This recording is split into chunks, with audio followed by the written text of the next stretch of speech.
and you started pitching, struggled a little bit early. What were your thoughts there? Just one of those days, and then overall pitching staff, you got 6 pitchers. Yeah, it's important to get. We've been pitching really well. The starting pitching has been doing really well lately. So when that happens, the guys in the bullpen don't get near as much action as they should. So this was a good night. I think we threw, I think you said 6 or 7 guys tonight. That keeps everybody fresh as the season progresses. Not worried about having to use that many guys. Got a couple days to get everybody back before you go to Texas. Yeah, nobody got extended too much, and a lot of the guys that pitch are guys that needed to pitch to get fresh for the weekend. A couple of hustle plays standing out.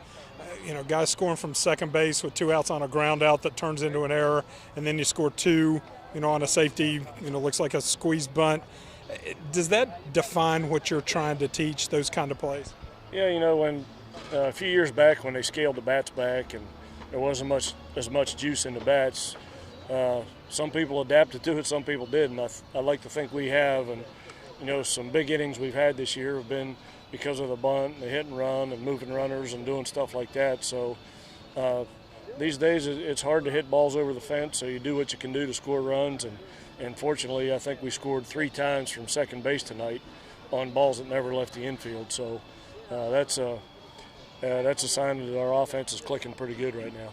Chris, you talk about the trip to Texas. Obviously, they don't have the record that they're used to having, but that's a traditional Big 12 power that you guys are playing this weekend. Yeah, I'm kind of glad that our guys from up here don't know much about the Texas tradition, because they use that to their advantage. You get down there and you get a little bit in awe of the surroundings and the tradition, and you don't play as well because of it. But our guys, they don't. That doesn't matter much to them. We're just going to get down there and have a good practice on Thursday night, and we're ahead of them in the standings, so they're really going to be gunning for us, and they're just as good as they've ever been. They just, they've just had some bad luck so far, so it's going to be a real grind to get down there and win a couple games. Good. Thanks. Good.